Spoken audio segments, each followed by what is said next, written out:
Hello friends, आप सभी का स्वागत है हमारे यूट्यूब चैनल में। तो इस वीडियो में हम लोग बात करने वाले हैं स्किन टैग और वॉर्ट्स के बारे में, और इनको हम लोग अपनी बॉडी से कैसे रिमूव कर सकते हैं। तो इस वीडियो में मैंने उन चीज़ों की जानकारी दी है, तो जो लोग इस प्रॉब्लम से जूझ रहे हैं वो वीडियो एंड तक ज़रूर देखें। तो बात कर लेते हैं स्किन टैग के बारे में। ये एक तरह के बिनाइन ट्यूमर होते हैं जो हमारी बॉडी के डिफरेंट पार्ट्स पे ग्रो करते हैं।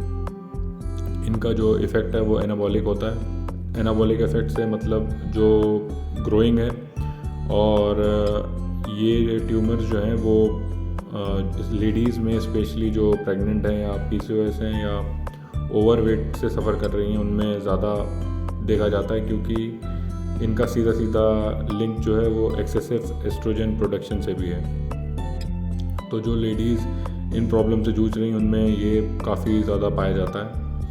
इसके अलावा जो लोग डायबिटिक हैं उन लोगों में भी स्किन टैग और स्किन वॉर्ट्स निकलने के चांसेस काफ़ी ज़्यादा होते हैं, क्योंकि उनकी बॉडी में इंसुलिन रेजिस्टेंस होता है, और इंसुलिन भी एक एनाबॉलिक हार्मोन है।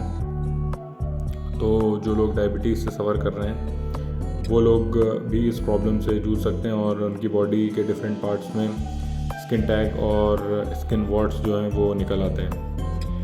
इसके अलावा बात कर लेते हैं इस वायरस के, जो हम लोग ह्यूमन पैपिलोमा वायरस जिसे हम लोग कहते हैं, वॉर्ट्स का जो सीधा सीधा लिंकेज है वो उनसे है। और HPV एक तरह का स्ट्रेन ऑफ वायरस है जिसमें 230 वायरस होते हैं, और ये 95% पॉपुलेशन में होता है। तो चांस ये भी है कि हम में से किसी को भी ये वायरस हो सकता है। इसके अलावा ये वायरस जो है वो सर्वाइकल कैंसर के चांसेस जो वुमेन में होते हैं उसको इंक्रीज़ कर देता है। उसका मेजर रीज़न ये है कि ये बॉडी में नेचुरल किलर सेल्स को ख़त्म करता है, और नेचुरल किलर सेल्स को ख़त्म करने में जो डेफिशिएंसी होती है लोगों में वो जिंक और विटामिन डी की काफ़ी ज़्यादा हो जाती है। तो इसलिए जनरल पॉपुलेशन में 95% होने के बावजूद भी ये कुछ लोगों को इसलिए इफ़ेक्ट करता है क्योंकि हमारी बॉडी में लोगों का स्ट्रेस लेवल जो है वो अलग तरह से है। हम लोगों की बॉडी में इंजरी या इन्फ्लेमेशन अलग अलग तरीके से होती है, तो उस वजह से जब भी हमारी बॉडी के नेचुरल किलर सेल्स जो हैं वो हैम्पर होते हैं, तो ये वायरस जो है वो ख़तरनाक फॉर्म में जो है वो कन्वर्ट हो जाता है, जिसको हम लोग सर्वाइकल कैंसर भी बोलते हैं। तो इसके हम लोग को ये ध्यान रखना है कि एक तो न्यूट्रिएंट डेफिशिएंसी ना होने पाए बॉडी में, जैसे जिंक और विटामिन डी की, और इसके अलावा जो है वो हमारी बॉडी में जो स्ट्रेस है और जो ट्रॉमा है और वो इन्फ्लेमेशन है वो हम लोग कैसे मैनेज कर रहे हैं।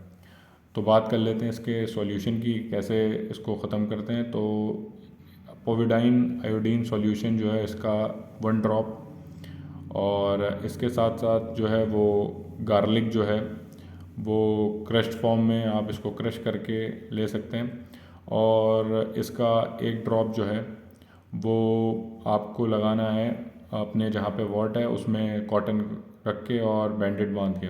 तो ये काफ़ी अच्छे रिज़ल्ट देगा।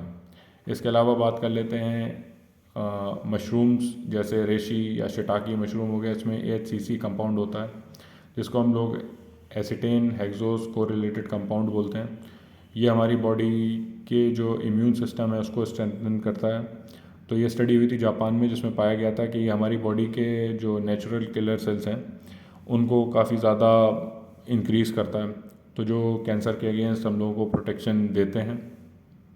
तो ये सप्लीमेंट फॉर्म में मौजूद है।